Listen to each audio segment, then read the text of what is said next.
there's that digital artist named Beeple. He has this quote where he talks about like, you don't have a lack of ideas, you have a lack of deadlines. That's my current favorite quote right now.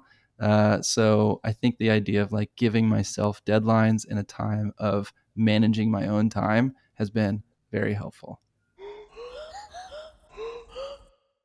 Hey, it's Nate Disarro, and welcome to Titans of Industry, the podcast where I talk to industry leaders and innovators who are at the top of their game and leading the pack in their fields, uncovering some of the best stories in today's business landscape. In this episode, I have a long-distance interview with Tres Garner, a young but well-established creative and visionary in Houston, Texas. Tres is co-founder and co-director at GoodMeasure, an agency helping advocate for nonprofit organizations and causes. Tres is also the creative director at The Bible Project, a nonprofit crowdfunded organization that explains lessons from the Bible in a way that unifies people. He talks through his journey from an artsy kid to an agency professional and freelance creative, all while finding an organization and a workflow that helps him progress in today's competitive digital space. Now, let's get to the episode. But before we do, let's talk about content strategy and video for marketing your business. Our team at Content Titan is committed to great storytelling no matter what industry you're in. It's crucial to engage, entertain, inform, and captivate your audience, and video is the best way to do it. Having worked with people and organizations of all shapes and sizes, our team has the experience to deliver the right content at the right price. We are easy to do business with, and we know how to get you results. Visit contenttitan.co to learn more. Now here's the episode with Tres Garner. All right, Tres, thanks so much for jumping in. I really appreciate you taking the time to have this conversation with us. So I just want to kind of get started with just a little background, a little intro on where you're from and what you do to make a living these days. Totally. Very cool. Well, thanks for having me on. This is great. It's going to be really fun. My name is Tres Garner. I go by Tres because I am the third Tres. I'm the third Jerry in my family. So I go by Tres, and I grew up in a pretty artsy family. So I went to school for art, quickly found graphic design and was like, oh, this is probably going to be a little bit more lucrative, and I also enjoy it. So I'm gonna start taking design classes, and I absolutely did love it, and I kind of had a keen eye for it. I was like willing to be experimental. I think that was like the painterly artist side of things, but I also was interested in like solving the problem, which was a little bit of my dad's a developer. He writes software, so there was probably a little bit of that. And that was all that schooling took place all in Houston, and then college was Sam Houston. And I met my wife in college. We got married shortly after. And since graduating, I feel like I was the lucky one. I got a degree in graphic design, and then my first job out of college was at an agency. And the agency when I started was just a small team of 6. And by the time I had left, there was about 33 employees. So we grew really quickly over the 2.5 years that I was there. And I can get more into that, but going into where I'm at now currently I am in this freelance world, right? So I've heard the hype and the excitement in the freelance world. And so I've been doing that for about 1.5 years. And I will be completely honest with you, I think I like it. That's the answer that I feel safest kind of mentioning, is I think I like it. I really do love working with a team. COVID took us out of the office and all into a little room, and that was an adjustment. But I think I imagine myself finding a full-time position with a full team and just like collaborating that way. Right now, I think this has been a really great experience, and I've got to work on like a wide range of projects. But however, I think I'm going to find myself back into an agency or an in-house somewhere. I want that experience anyway. So current freelance art director, creative director, designer, past art kid. That's where I'm at. I love it. Well, that's a Yeah. great intro. There's a lot to explore there. So we'll Yeah. we'll So now start you going pick down and some choose. Yeah, you pick rabbit and choose. holes. You tell me, what do you want to do? I'll choose Well, my own adventure. okay. Yeah. Um, Yeah. well, let's kind of start with this idea of being an artsy kid, right? Uh huh. Because I think there's Sure. a lot of people out there who, as you're growing up, you're learning what the world's all about, and for some people, you gravitate towards creativity, towards art, towards Mm-hmm. being able to just do things that you see in your head and put those out into the world. Yeah. um, a lot of parents start to get scared because they're like, what is this artsy kid going to do for a living?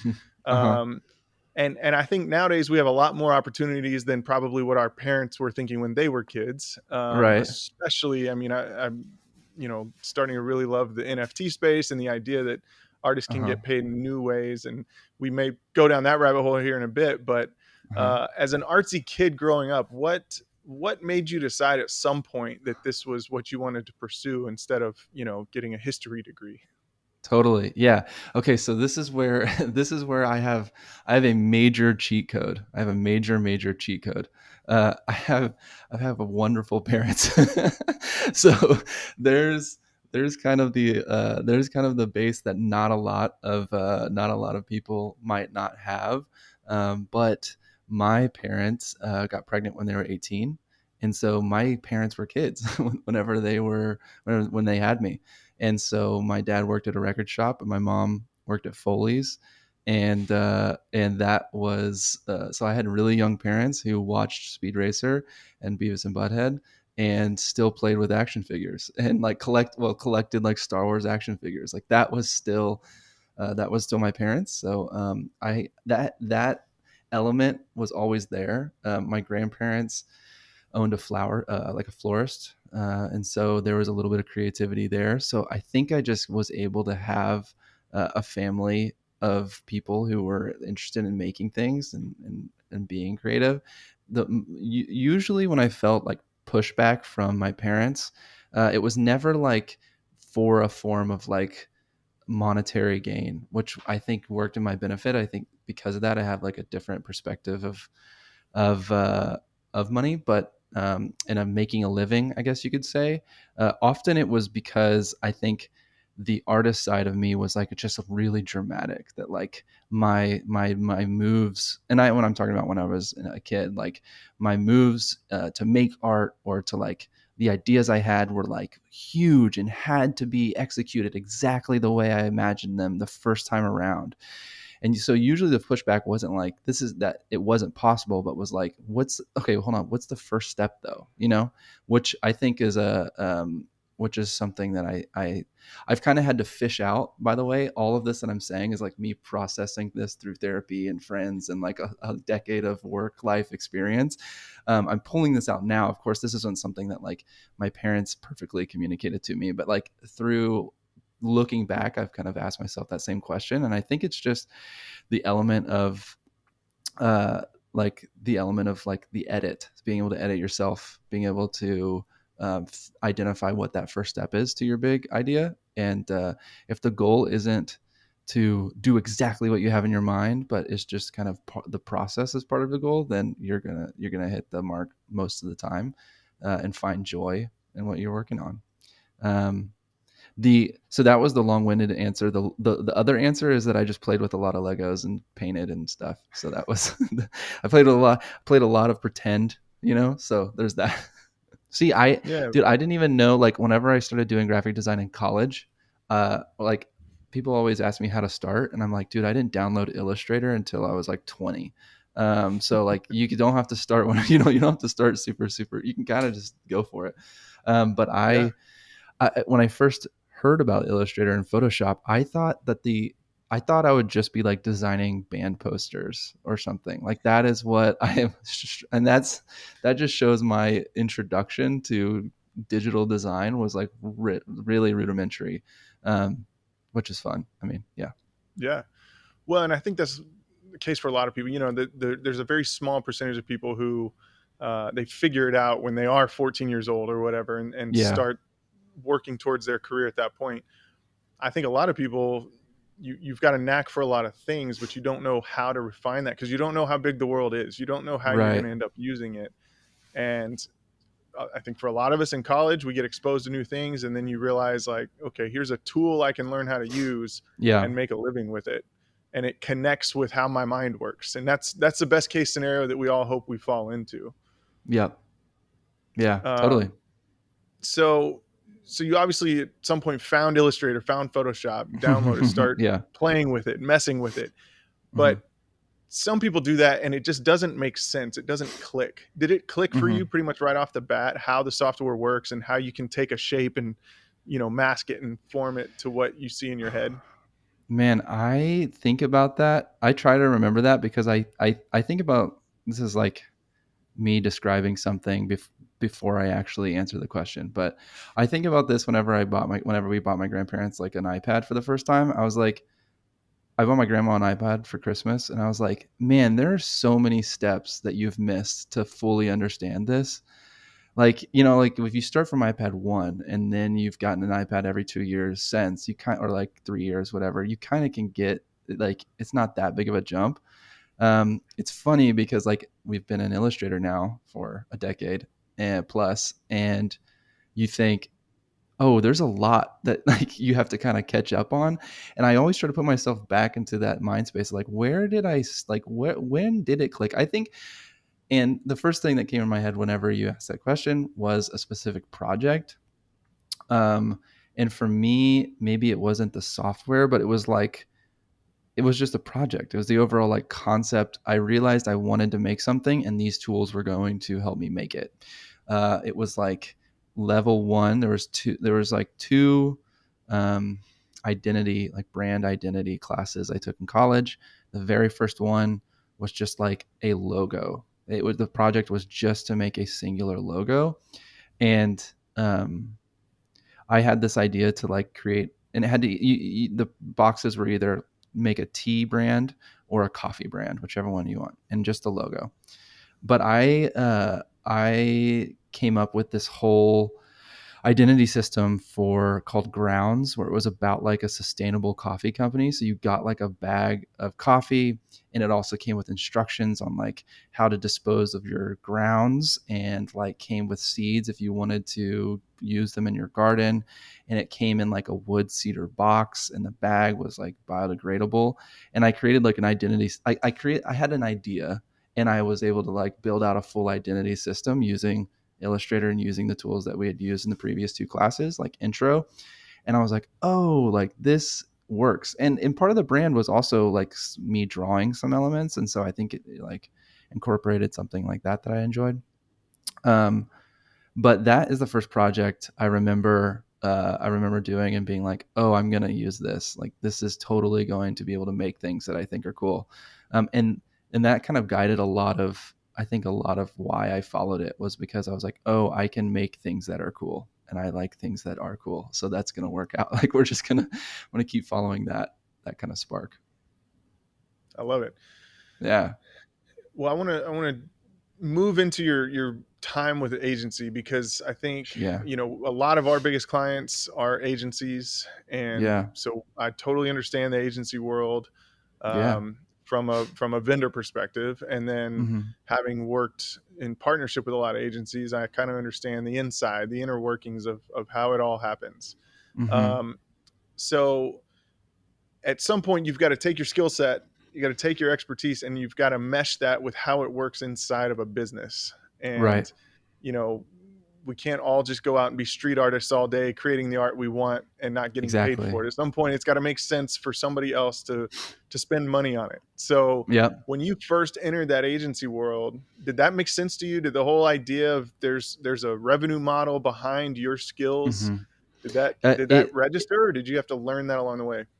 I think it totally blew my mind because I learned more my first 2 weeks in working at an agency than I did my 4 years in college. And so, and I'm, that's not like a dramatic statement.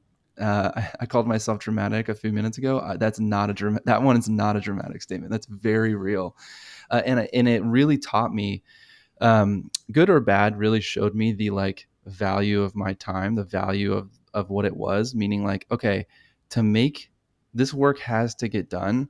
And I can either look at this as being like an attempt to be overworked, or I could look at this as like, oh, these skills have to require something, and if it's time or it's money or it's quality, right now what I can crunch is time. And so that's where the skill, I think that's really where like a lot of the Illustrator skill, Photoshop skill, creative skills really got just in the pressure cooker was, yeah, the first 2 weeks. You kind of realize like, okay, I have to make, before in college, like I said, like to make a brochure was like a 4 week, 5 week project.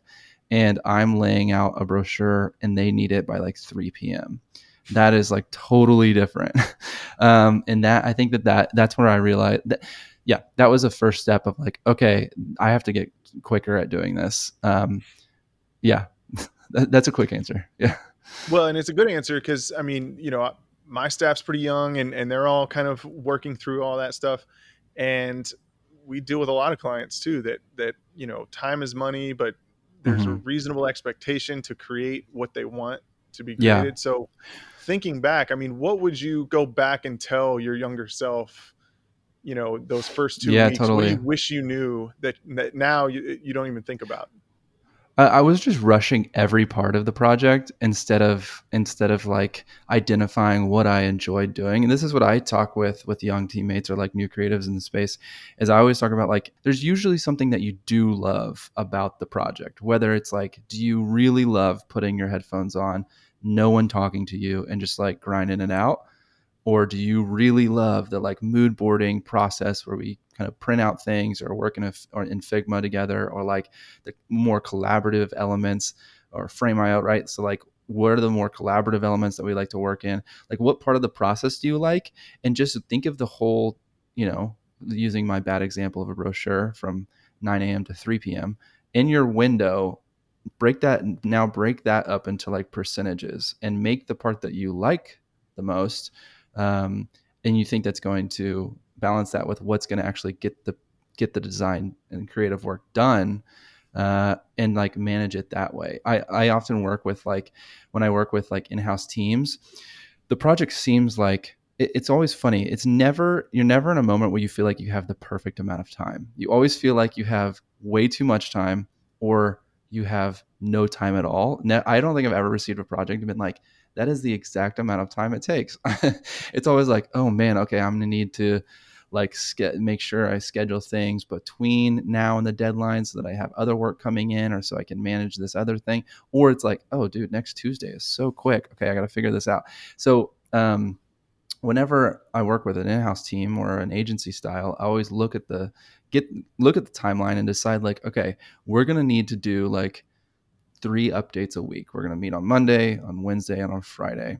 And on Wednesday, when we meet, this is all kind of, I'm making this up, or I'm making up this timeline. But on Wednesday, when we meet, we need to see like a 30% advancement in this brand, or in this, this video.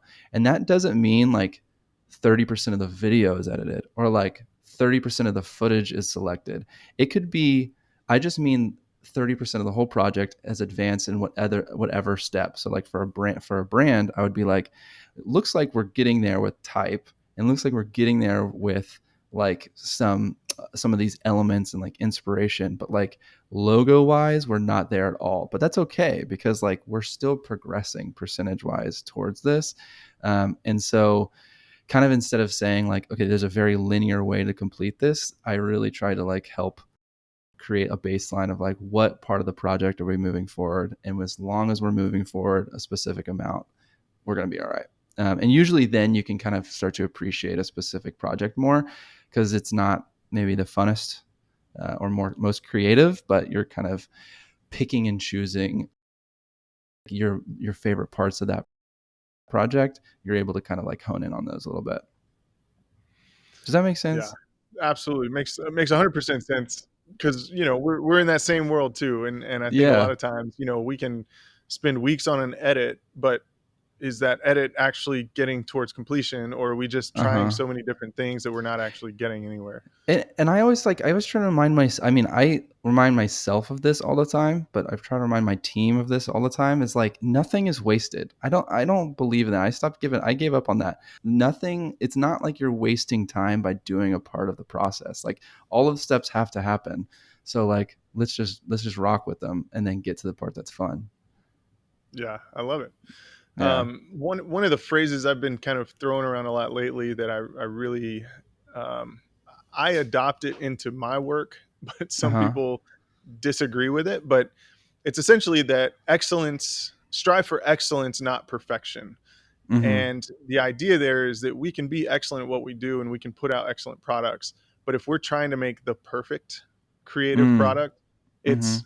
we're going to be working on it forever. And from a business Yeah. standpoint and from a getting it done standpoint, it's just never going to achieve perfection. What's your take on that idea? I love it. I have a story. Are you ready? Let's I'm ready. go. There was a time in high school. I was a part of like the theater drama, but I didn't do the acting part. I didn't do like the stage work. I was all like crew. So I like build sets, put together sets, pulled like wire pulling like ropes and stuff like that for the actual play. Our high school did a the production Grease. And I was a junior or senior at that point, and so I was actually tasked with like building the car, building Grease Lightning that's in the show.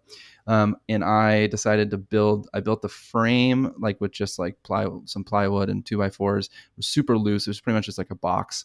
And then what I did is I like covered the whole car in that pink kind of insulated foam from Home Depot. They come in like 4 foot by 8 foot sheets, and I just like glued them together so it was even more blocky of a car. And the idea was like, okay, I'm gonna cut through this and like create the curves of these 1960s kind of vehicles, Cadillacs and stuff. So that was my plan. And so to catch you up in the story, we are a few weeks away from production, and I am sitting there in the workshop with a very blocky pink foam car. And I had looked at it for probably 2 days and pulled up my inspiration and pinned stuff on a board and bought new blades for for the jigsaw. And I'd done everything I possibly could. And I remember my theater teacher. His last name was Unro, and he walked up and he was stood next to me looking at this pink thing, and I started to describe like what I'm doing and like what my plan is. And he took the little jigsaw out of my hand and he went over and just cut right into it the shape of like this super big like swooping fender for the front right of the wheel, and kind of carved it again and started to give it more shape. And it was still, a polygon, but it had started to have a little bit of shape. And then he came over and handed me the saw, and he's like, sometimes you just got to cut into it, and then walked away. And I was like, dang, that's going to be a life lesson, isn't it? And of course I didn't think that then, but I think about it all the time now. Is like the prep and the excellence part really is just often you just got to cut in, you just got to get into it. And I was trying to make something perfect. I was seeing 24 inches away for something that was perfect to people sitting 35 feet away in a theater seat. And so there's some translation there for brand and for creative. Obviously, not it's not a complete, one to one, but I really try to. I remind myself of that often when I'm staring at something a little too long. I'm like, okay, what do I need to cut into, or am I actually done? Like, you know, what am I really? What am I trying to make here? What's the goal? That's what I think. That's my I think thought. that's brilliant, and it's a great parallel because I mean that story is exactly kind of the mentality, especially for just getting something started, But Yeah, totally. we can't start something expecting 5 minutes later to have the finished product, and Oh a lot yeah. of it's like molding with clay. You start with a brick of Hmm. clay, and eventually you've got something that's really ugly, but it's starting to take shape and form of what you're working towards. And then Yeah. at some point, you got to call it a day. You got to be done with it. You can keep working that clay until there's nothing Yeah. left. But you know, um, and I've Yeah. really seen and tried to dig into that a lot and kind of push that with my team that we can't expect perfection. We just Hmm. have to jump in, move forward, and Yeah. if we're good at our craft, then we're going Yeah. to create something that's excellent. There's no question. One of the things that and y'all probably do this. So if you do, or tell me maybe how y'all, your team is like approached this, but it wasn't until like 3 years ago that I start taking retros seriously. So like going back, and once you've completed a project with your team, like reviewing the project as a team and doing a little retro on it, asking, hey, what seemed like it worked here? What was like, what could we do better? Or like, how might we? And then what was like exciting and worked really well, or maybe too well for the project, and like having that open dialogue, and that's creating the space to like have that conversation and try to that was like huge for me, because usually it was like what I found was really difficult whenever I had whenever I was working with design directors or creative directors, and I was just a art director or a lead designer. I would often be like, okay, we don't sure, I don't have to do my best work now, but like how will I know where my best work, what direction I need to go to make my best work? And I maybe didn't articulate it that way back then, but I think that those moments of like being able to look back and retro over a project is like really helpful for a team to get better, to look back and kind of see what worked and what didn't. Yeah, no question. I mean, I'm a self-admitted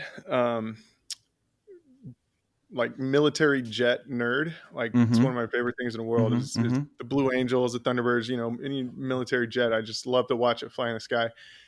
And anybody that pays attention to those performance teams, the Blue Angels specifically, they're known for being more harsh in their debrief of a flight than they are their prep for the flight. And Yeah. because they know that if there's a tiny little mistake while they're flying 36 inches from each other at 400 miles an hour, there's no option. It's Game catastrophic. And over. so Yeah. the stakes are certainly high there, and that's an extreme example. But I think in our own worlds of creating, content and putting things out for the world to see and interact with, it's that same thing. What did we learn along the way that next time is just a Yeah. non-negotiable? But if we don't go back and look at that, then we may just look right over it because Really. it's Yeah. hindsight. It's in the past, and if we're not evaluating it, then who cares? But Yeah. so I think that's the best way to learn, and certainly a worthwhile endeavor for anybody in a creative world to Yeah. kind of look back at the work you did. And it's amazing how quickly you can deconstruct what went right, what went wrong, Yeah. instead of trying to figure out how to do something right on the next project. Yep. Exactly. Totally agree. Yep. Game changer for me. All right, so let's move into kind of what you're doing now, your current role. I'd love to hear more about the projects you're working on, Yeah. and sort of the role you've taken now that you've kind of gone this Yeah. freelance route. So give me a little insight there. I, f- I don't feel this way. I know for sure I have had a very unique entrance into agency world. And so I have had to navigate a certain type of difficulty of like, of making work, of leading teams, and of ending and being in positions that I feel like I'll be most helpful, because of my unique experience going through agency. The short story to that is the art director at the agency that I first started working at left, like 9-10 months into working there, and I started to cover that role. And so way earlier than I should have, I was kind of given more responsibility than I knew what to do with. So I made a lot of mistakes, and then I was kind of performing art director style, um, uh, duties and project leads really early, honestly. So that has like built this interest in leading a creative team at this stage of my career, and being a part of a creative team at this stage of my career, which, I've quite honestly am like trying to navigate the best way to do it, and to be both taken seriously, but also like, but still in a place to like grow and learn. So currently, what I'm doing is I am acting as a freelance art director and creative director for agencies, and or nonprofits, or for in-house teams, or for really for for individual personal projects, like solo projects.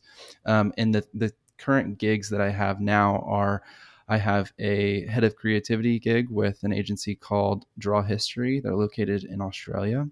And they reached out to me through GoodMeasure, which is a nonprofit that I work on with a friend named Alex, which we can talk more about later too. And so Draw History is they're really great friends, partners, clients that I work with regularly. And then I pick up a few branding projects through previous clients that I've worked with. A lot of them are in the Houston area. So there's some like boutiques and clothing companies, like little boutiques in Houston that I do reoccurring work with. And then the most recent being an in-house creative director job at the Bible Project, which is a nonprofit content creation animation studio that develops YouTube videos and explainer videos, but also has recently launched an app, has been doing a podcast for several years. That's like a long form podcast. And so that was that's been my most current experience with a brand in-house, which is new for me because I actually before that had done mostly agency work. So those are the three things that I'm kind of doing at this time, and they're similar in terms of like, but they're just at different frequencies. So like the head of creativity with Draw History has been a ton of like more mentoring work and less creative work, lots of like standing meetings and open kind of conversation rooms with the brand team and creative team, and then some like one-on-one feedback loops for the creative projects that are actually going on in the agency, and then the Bible Project being like the more in-depth, highly involved, developing, working with marketing, working with app teams, and helping push and build creative direction for their annual goals. So that's that. That's kind of that. What do you got? What questions you got? That's There's enough a to lot there. keep you busy for a minute. Yeah. That's well. Let's start here. So, coming from the agency world, and now Uh-huh. sort of having your hand in, I guess you could consider three separate Uh-huh. ways that you have to shift your mind every day. You've got, Yeah. local boutique clients, and then you've got an international client, it sounds like. So you got to Yep. think and work in an international format. And then you've got a nonprofit client that, has Yeah. apps and animations. So agencies, that's what you do, right? Like when you're in an Right. agency, you're constantly shifting your thinking from, today I'm working on a flower shop, tomorrow I'm working on a bank, Yep. or whatever. Yep. Um, so that piece of it seems like it's not necessarily a new concept, but dealing with three different sort of entities or types of clients, and Yeah. as a freelancer dealing with both the creative side and sort of you've got to manage the client expectations and the Mm-hmm. your Mm-hmm. own little internal business side. How do you Yeah. handle that on a day-to-day basis? Okay. Another cheat code. As soon as you can afford it, hire somebody.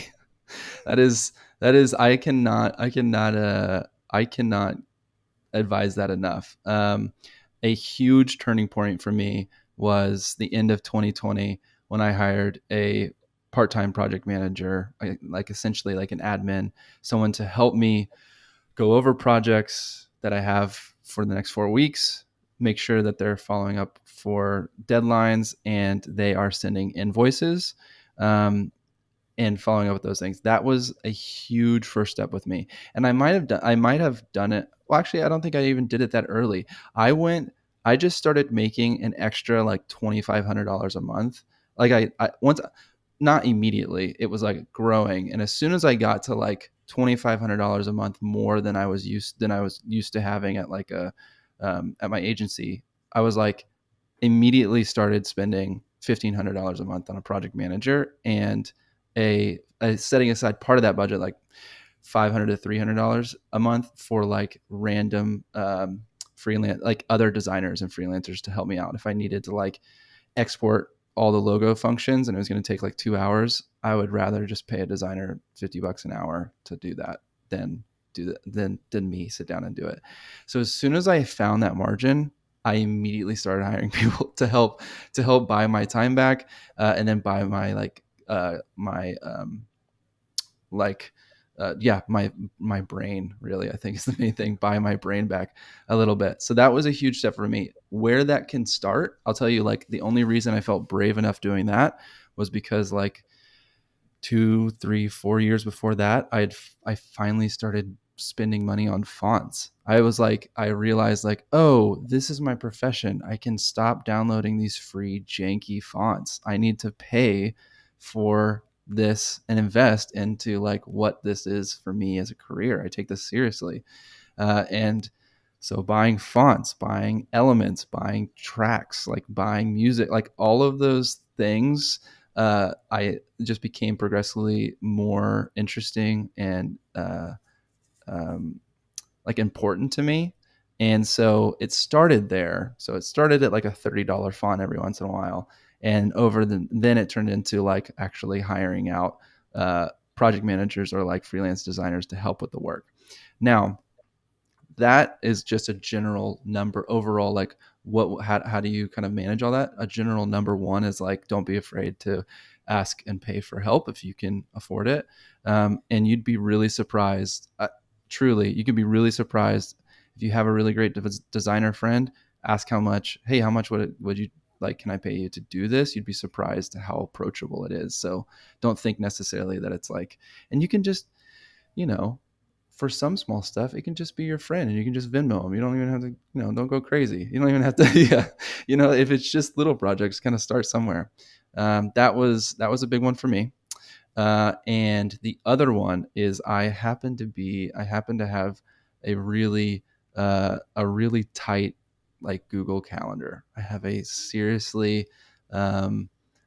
pretty hardcore regimen in terms of, like, how I block my time, what my day looks like and how it's blocked, how everything, like how my Google Chrome tabs are set up and saved, where my bookmarks live, the checklist I review in the morning that I make from Notion.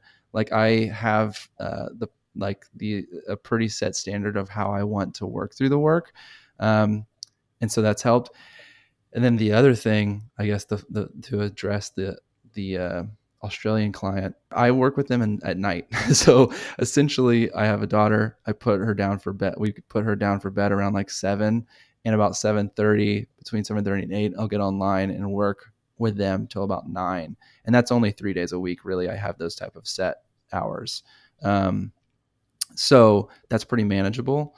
And that for them is like 9:30 the next morning. And so that's like the beginning of their day. And I can catch one-on-ones before they actually start before they start their work. But the time difference obviously is like a huge factor. Is like I still have like the ability to have a day and have time with my family and stuff like that. And I'll tell you, if it did cut into that, it wouldn't happen. And I would try to find a different way to work with them. Yeah. Well, I tell you what, this is an interesting conversation point right here, because, you know, the world has gotten a little bit smaller, especially through COVID, where there's sort of Mm-hmm. been opportunities to connect with people in Yeah. different time zones, different parts of the world, do more remote work. Yeah. It's become more of a normal thing. And I just got back from Europe, and it was really interesting because same factor there. I was 7 hours ahead, Mm-hmm. and I had to essentially do something at the end of my day to get over to the US so that they could post it by the start of theirs. And Yeah. it's it was, I don't know, it's just sort of an interesting concept where I almost want to start looking for people in other parts of the world that can do work while I'm sleeping, Oh, so it's that the when I wake up the best. next day, It's the my best. client's like, "How did you get that done so fast?" And Here, there's definitely an yes. element that I want to make happen to accomplish that. I guess it's just I have that habit of working a little bit in the evening and I work a little bit in the morning. Preparing the team for the day is like essential. It's like, even though right now my team, for sometimes it's just me, whether it be for whether it was a Bible project or it's draw history now, or if it's the freelance work I'm working on and the freelancer who is helping finish out a brand project, like, because I'm already at my computer for like an hour or so in the evening, I will totally schedule emails and I'll schedule all that stuff in the evening to go out that next morning really early, and or at 6 a.m. or so, I'll be on the computer and I'll set the exact same thing. I'll set those emails to schedule, the Slack messages to schedule, and reminders to go off and make sure my calendar makes sense. Write up agendas for meetings if they're not already placed in the Google Meeting. So all of that time is something. And again, this is something that I just really love doing. So this is not necessarily like a step. Yeah. So I don't want to make this conversation about like, work-life balance. I truly feel really happy and at good balance with it. And I just really love making sure people feel prepared. The worst thing ever is like being the butt end of a joke. And usually when you're not ready for something, you're the butt end of the joke. So I don't want me or anyone around me to feel like they didn't know something going into it. And so I try to like over prepare for that scenario. Nice. Yeah. All right, I want to talk about the current bigger projects you're working on. So Sure. let's start with the Bible project, and what's your essential role there, and then how do you kind of bring the creativity to it that is demanded by ultimately the audience, right? The people that are consuming the product. Yeah. So the Bible project is, like I mentioned, was my first experience in house, which was extremely. I liked it way more than I thought I would. And so in the beginning of the conversation, when I mentioned like at some point I see myself finding another in-house role, maybe at an agency or actually at a singular brand, that's the Bible Project's fault. They like the organization itself and just the team, the structure of the team has been like incredibly exciting. And so what that looks like is because there are, I'm guessing you're asking kind of practically, so I'll kind of go quickly through that, and then you can ask maybe some questions, what you think.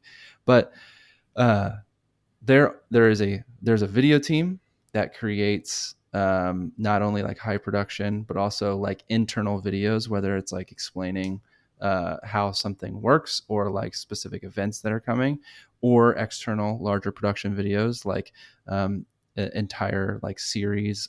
There's a product called Classroom, which is like where the CEOs Tim and John walk through a specific section of the Bible, and these are hours long classes. So these are high production, multicam with 6 guests that are learning this content. There's on-screen graphics. There's so much that goes behind these shoots. So there's a video team that does all of that, and there's actually 2 individuals in that video team that are under that kind of are you would split between like brand and classrooms. So um, those like higher production videos are kind of even split away from the brand. There's an art director and brand team who's creating everything from like social media content to the annual, which is like the annual report that gets released every year. So all internal brand, all of those things. There's Because of the illustration work that happens at the Bible Project, there's also dozens and dozens of like posters and print projects that are developed and mailed out and bought and all of those kind of things. And then there is a audio team, and the audio team is mostly the podcast. However, because of the higher level production of the animated videos and of Classroom, audio is underneath brand, but at some point, I imagine there being kind of like a head of audio for all things produced out of the Bible Project that give them a full sonic identity. So similar to like you see a logo, and like, oh, that's Nike. That when you hear the NBC bells, you know what it is. And when you hear those kind of the dun dun from Netflix, you know exactly what that is. So really just the overarching kind of audio identity for the Bible Project. That's the audio team. And so those were the creative teams underneath that's under the creative director role. And then my laterals are producers who are scheduling the video teams and the shoots, whether it be if we need to work with contractors or not. My laterals are the marketing team, who have a whole team of their own to help with the website and market the content that's being built within the brand team. We have the producer for Classroom. We have the app, the head of development for the app that we're meeting with. And those are all laterals that I meet with weekly to make sure that all of the requests that are needed are getting complete. Because this is an in-house project, you can kind of try to predict. You can predict pretty closely, more than an agency, what you're about to get done this year. And so how we structure, and I became a huge fan of sprints, like creative sprints from agency world, and because of GoodMeasure. And so the Bible project happens to also be broken up. Their workflow is broken up into sprints, where for 2 weeks we have a set amount of work, and then the second week of those 2 weeks you plan for the next 2 weeks while you're finishing out the work. Fridays we made half days, and you're just presenting and making sure that you're able to hit benchmarks. And Mondays are for director levels are heavy meetings to make sure we're kicking off sprints in like a healthy way.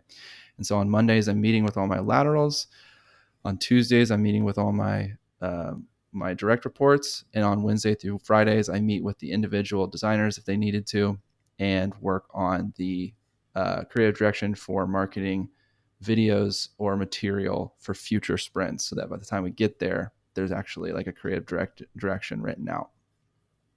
That was a mouthful, but I there's love like it. It's a there's a lot. general, Yeah, no, but that's yeah, what there's, it takes, right? I mean, at that yeah, level, the amount of work, the amount of people at different levels getting the job yeah, done, it's what it takes, and everybody's role is valuable. yeah, I'm curious. Talk me through the amount of hands-on work you do as a creative director in that role versus how much do you just have to translate the vision that you have or that the rest of the team yeah. has to get a project done.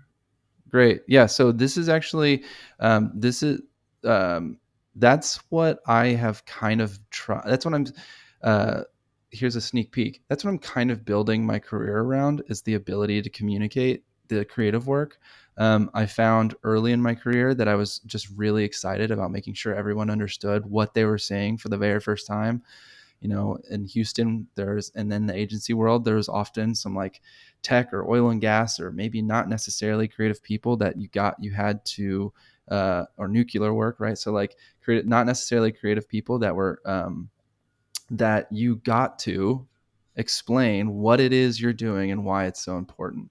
And I never saw that as something that was like a chore. I was wildly interested and excited to explain a logo and a typographic palette and like a color palette and what these colors mean psychologically. It was always entertaining and fun. So for me, whenever I work with these, whether it be contract with Draw History or Bible Project, I make sure that's like really well known as like what I'm bringing as a part of like my process and how I work with the team.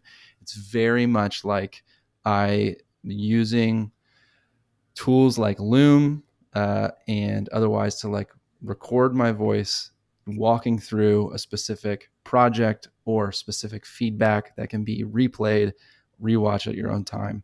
And that could be a voice recording through Slack, or that could be a Loom. But a majority of my time is giving feedback and making sure that we're like bringing in an overall tone for the brand. Here's an example. The audio team at Bible Project is incredible.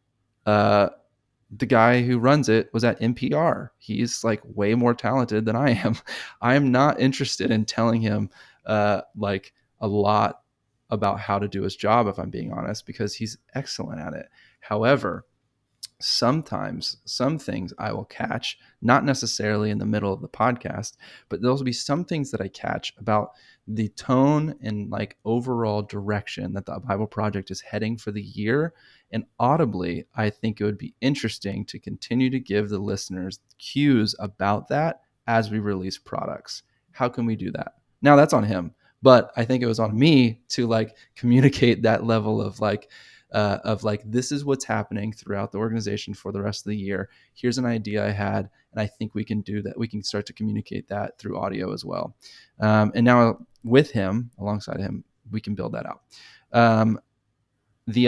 Another example would be like through visual, like the creative, that kind of stuff, which comes a little bit easier, like giving feedback on, hey, this is what I think is working well, and this is maybe what I feel like should this is like not landing.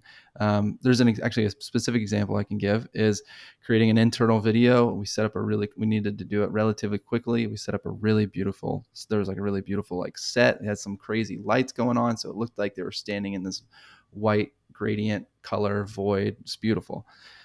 But that look had kind of been done, like 60% been done by us before, but for talking about a different subject. And I just brought up the fact that, like, listen, I don't necessarily think we can tear down this set and reshoot this, or like, but I think that moving forward visually, when we're if this is a set, let's make a standard for this set. What do we talk about when this is happening? This type of set gives me a very ethereal, kind of like open-ended, peaceful feel. So like maybe the videos that land in that need to be talking about like what themes fall into that. And so overall, just trying to articulate the kind of feeling and direction and place the actual products into that, so that there's like a more cohesive brand visuals and obviously audio through the graphics, the videos, or the podcast. There was a moment where our art director got sick, and he was the one mainly working on the annual project. So I actually straight up opened up InDesign and had to lay out some type for 3 days. But that only happened once.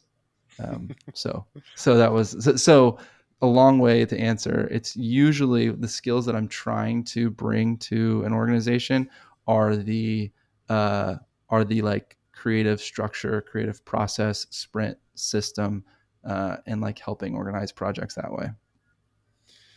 Which is such a valuable skill set to possess for you, but it's also, I think, being able to communicate in that way for people to understand. I often tell people I essentially have to be a translator in a sense, because I'm dealing with the CEO or somebody on a business side over here that's the client.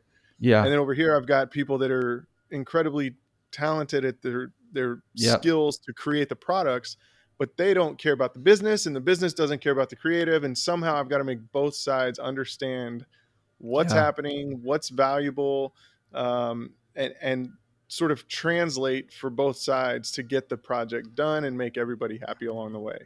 And when it sounds that like that's is very much your role as well.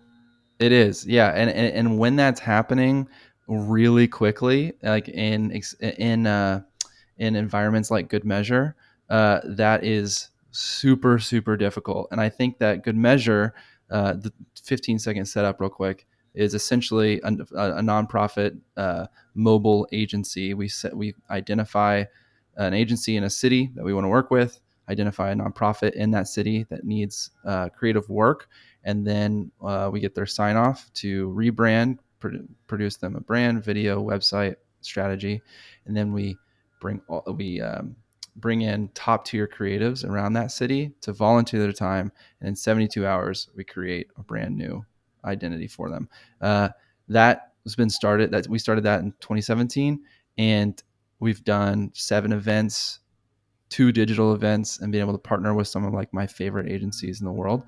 And whenever you are working with high capacity, talented designers from brands like Squarespace and all of these super high up agencies like Basic or Wayno in New York, or like Basics in San Diego, or Fun Size in Austin, wherever you are, like these incredible agencies, you have to get really good at communicating and translating, like you said, because this stuff is moving very, very quickly. And you really get to have the opportunity to say, Isn't it funny whenever you're hearing the client and you're like, okay, they're making a lot of sense, but now I have to make this make sense to my team. Okay. And then you walk over there. That situation has happened so many times that eventually you just stop getting embarrassed and you just realize like, okay, this is a skill that needs to happen and I need to get better at. Tell me how the idea of Good Measure came about. Um, there was okay. Here's the secret. I'm not going to talk too quietly because I know my mic needs to be loud. The secret is that my buddy Alex Anderson and I were not super fulfilled with some of the work that we were doing towards the end of our agency life. He worked in an agency called Black Sheep in Houston. I worked at an agency called New Group. I recruited him to New Group because I was like, "Yo, you do great work. We need to do better strategy work. You're a strategist. Come work here." He did it. And then after about 2 years, he brought the idea to me. He helped describe a little bit with like, there's some things called like hackathons, which are similar, like weekend long little sprints, creative sprints. Um, but he described the idea of like, describe the need really that's there are hundreds of thousands of nonprofits that operate in the United States with less than $50,000 a year, which is a barely livable wage for one person. And so we saw the need to like, okay, if we know the value of a brand and of marketing and of a strategy, so like if we can organize talented creatives and help them do the best work of their life in only one weekend. We're not going to take up your whole week or send you emails 2 weeks later asking you to text us those logo files. Just 72 hours in and out and do it for a project that matters. That would be really, really helpful and really inspiring. And so that was the goal. And the very first one we did invite only so that we can make sure that we had like, I think this is something we try to be careful with, but it's like we want the work to be really great and we want everybody to feel like they're growing and learning, but also that the work is being done and they can count on each other. And so like in the very beginning, we were like, it's not going to work honestly if we get a bunch of like junior, senior college students to volunteer. We need like top tier creative talent to like really help us nail this first one. So the first one was invite only. The agencies in Houston reached out to the like best designers, creatives I knew, and we knocked it out. And also shout out to New Group, who was the agency that I was working at, who hosted the first event, and they were incredible. And yeah, so Good Measure now kind of lives on as this like 300 plus community of super talented creatives in a Slack channel, and everyone posts jobs or kind of like post ideas. And we had our last event in February of 2020 or January of 2020, imagining that in 2020 we would do 5 events across the United States, and we did that one, and then the old pandy showed up, and so we've done 3 digital events, which have gone off really well over the past 2 years, but it's really about that in-person experience. And so we are currently planning an event for some time in the fall of this year. We're just trying to find the right partner. Yeah. But That's you can awesome. find it at findgoodmeasure.com. Like outlines our previous projects and kind of what our goals are. And it's a really great site built by Basic in San Diego. So it's fun. So if you like cool websites, check it out. That's a really cool idea. I mean, just the mindset behind it's cool. The way it affects nonprofits is cool. And ultimately, I mean, to your point, like there's so many great nonprofits doing so many good things, and they often need help in so many different ways, and they live on donations. And so when you look at work like this, it just sort of falls into the category of donation, but it's such a monumental donation that people don't even Yeah. realize like Yeah. how valuable that is. It's been huge. No, it's been really exciting to see the work come out of it. We got to work with organizations that help individuals in prison, and we got to work with individuals that are in the political space, or we got to work with organizations um, who furnish homes for people that are getting out of being incarcerated. There's like a massive statistic that shows that like once someone leaves prison, and they get their first apartment, if their apartment feels like home and is furnished with things that they love, that they're like 85% less likely to go out and do, and they'll be more likely to stay at home. And so like this organization got furniture and furnished and painted and like decorated those individuals coming out of incarceration or homelessness, their apartments, to get them to statistically stay out of that type of environment. And it was really beautiful to watch it's really beautiful to watch all of these things kind of come to fruition and help out these teams. It's super dope. Yeah, I It's my love it. favorite project. Yeah. It sounds like it. Yeah. Well, what I want to do now is I want to jump into just some kind of quick hit questions, a little bit about you, and sort of Yeah. give us a flavor of some of your personal preferences. But is Yeah. there anything else that stands out to you about kind of the work you're doing and what it's like to be a creative director that you feel like is worth communicating that we haven't touched on yet? I feel like right now my favorite quote is there's that digital artist named Beeple. He has this quote where he talks about like you don't have a lack of ideas, you have a lack of deadlines. That's my current favorite quote right now. So I think the idea of like giving myself deadlines in a time of managing my own time has been very helpful. It's so true. Most creative Yeah, people I know can work really fast when they're under pressure to get something done. exactly. Yeah, And all they need is that deadline creeping up on them, because most of us procrastinate anyway, and we get the work done in like half exactly. the time when we're like, "Crap, that's due tomorrow." Exactly. Uh, I love that. That's a great quote. All right, so what is your favorite book? Are you a reader or do you listen to audiobooks? What's your favorite book?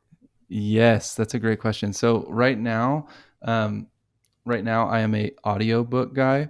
I used to buy books like back in college. I bought quite a few books, but I run and I realized like, oh, I can just replace music with run with audiobooks, and for an hour run you can just knock out a book a week. So that's been really great. And I have never done the whole like, I missed the whole era of like design leadership books. So I've been going back and reading a bunch of staples from like Seth Godin and like Rich Dad Poor Dad and Eat Last and stuff like that. So that's kind of the ones that I've been in right now. Um, there's a book called, let me see if I can get the title, the author. There's a book called The Making of a Manager by Julie Zhao, and she was one of like the first 30 employees of Facebook and stayed there until they had like 400 employees. um and I like it so much. One was because I just finished it in like 2 months ago, and the other one is because it is written from a woman's perspective, and my wife is in the workforce still. She still works, and we recently had a baby, and her career has just been really really great and interesting and fascinating to me. And so like this book helped, I gave it to my wife and it's been such a help to her, so I just love it so much. It's really dope. All right, moving right along. Best piece of advice you've either given or received? I mean, I think I told my story. Sometimes you just got to cut into it. That's good. I like it. Sometimes you just got to cut in. Just got to go for it. All right. What's a relatively new habit that you formed?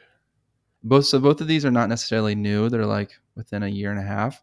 But I think sleeping and running are the two things that have like just become so essential to the process. Sleeping meaning like getting to bed on time and getting up early.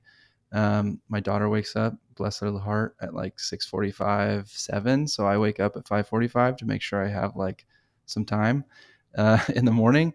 And then running is just like such a great time to, like I said, listen to audiobooks or just kind of think. So both of those. I love it. One thing Yeah. I've found is that when I'm listening to audiobooks or podcasts while Yeah. exercising, time goes by so much faster than music. It really does. And if you go up to like 1.5 or 1.25 speed, the book Yeah, goes fast. It's just great. Yeah. You can knock it out. that's a necessity. And this will be a reminder for everybody listening to this podcast. I actually encourage you listen to it at 1.5, Yeah. mainly so that you can not listen to me talk and spend more time listening to you guys talk. But okay, if you were to write a book, what would the title Yeah. be? I have an idea for this. It's happening. I've never said it. I don't know if it's a working title or not, but the idea is the current working title is the middle. Interesting. Okay. Yeah, I'm intrigued. that's it. I'm Yeah. ready Okay. for it. Cool. I can't wait for it to come out next Yeah, year. most of your time is spent in the middle, so you have to like usually you've started it and it's so you're just waiting for yeah. So usually you're in the middle, so it's a lot of experience and like thoughts around how to mentally and spiritually like outlast the middle time that you spend most of your time in. I like that. I like the concept. I'm a big believer in the 80-20 rule, and I believe Mm, that, um, you know, with regards to the middle, you've got 10% of the extreme on either side, or in your case, the beginning and end of anything, and then yep. 80% of it is the middle. So I think Yep. it's an interesting parallel there. Yeah, totally. Um, what's the best thing you've bought in the last year for $100 or less? Just as organized as my like Dropbox is my garage, and I have a bunch of tools and stuff. And so I got a labeler for $18, and I have labeled my entire toolbox, and it is just magnificent. So that's it. I, that might be the most unique one. I like it though. That's good. Um, Cool. previous podcast interview was a juicer, so I'm getting Oh, some good ones nice. here. I'm Yeah, getting all my nice. my Christmas list knocked out. You got to get the one that that embosses the letters. I'm not talking about one of the ones that prints like you type it in like a little keyboard and then it prints out like a little strip, the sticky Right. strip. No, no, no. This is like a little thick tin plastic polymer mix strip that it embosses the letters into, and it just feels like very World War II. And when you label it, you're like, I'm labeling this forever. I'm not just like labeling my pantry. That is the difference, and it's an Yeah, this important one. isn't meant to be replaced. Yeah. Yeah, yeah. Um, This is the item's name forever. That's good. yeah, my dad had one of those. It was white, and I think the letters were red embossed. And yeah, you'd Yeah. have to turn each letter and then Uh-huh. pull the trigger, and it would, Yep. you know, That's it. do the thing. $18 on Amazon. Do it. I love it. All right, favorite artist or musician? Ooh, okay. My favorite artist is easy. I'm a painter. Remember, that's what I went to school for. Started going to school for. So Cy Twombly, he also happens to have one of the largest like solo open galleries in Houston, so you can go see his work all the time. He is the artist that every time when you see his work, you say like, "Oh, my toddler could do that." That's the point. His work is just scribbles and a disaster. Some of it is kind of like. Um, Provocative maybe if you look too close, but the idea, the work itself, I think is like super strong and I love it. So that would be my favorite painter. And favorite musician right now, dude, I have a 2-year-old, so I'm all up in that Moana and Coco and listening to like the most ridiculous things right now. I don't know. I've been back on an R&B kick, so I've been listening to SZA. I saw that her album came out like her last album came out like 5 years ago, so I've just been in an R&B kick the past like 2 weeks. That's where I'm at. Nice, Yeah. nice. I like it. Um, all right, and then next restaurant you go to, what's your favorite food? Where are you gonna go? You throw down a burger kind of guy, or are you a Uh-huh. salmon salad fan? Yeah, yeah. Sushi? Yeah. So it's sushi. It's definitely like ramen or sushi for right now.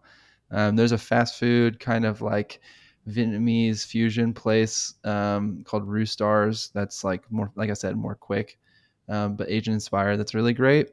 If I'm feeling super fancy and I want to treat myself to a cute little date, there's a place called Uchi, and it's a spot in Houston that's super good.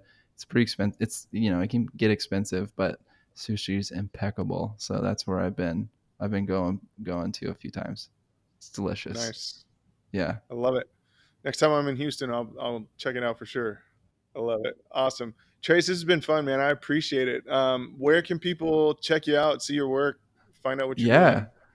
doing? Like a good designer, my website is always in flux, but you can totally go there. It's tracegarner.com. And you can also follow me on all socials, which are at Trace Garner. And Trace is spelled like tres, like number 3, Tres, Garner, Garner. So that's Trace Garner anything, and then tracegarner.com. And yeah, follow me or don't, or just reach out. I want to talk to you. All right. That's it. I love it. Thanks so much, man. Really appreciate it. I appreciate it, Nate. Thanks so much.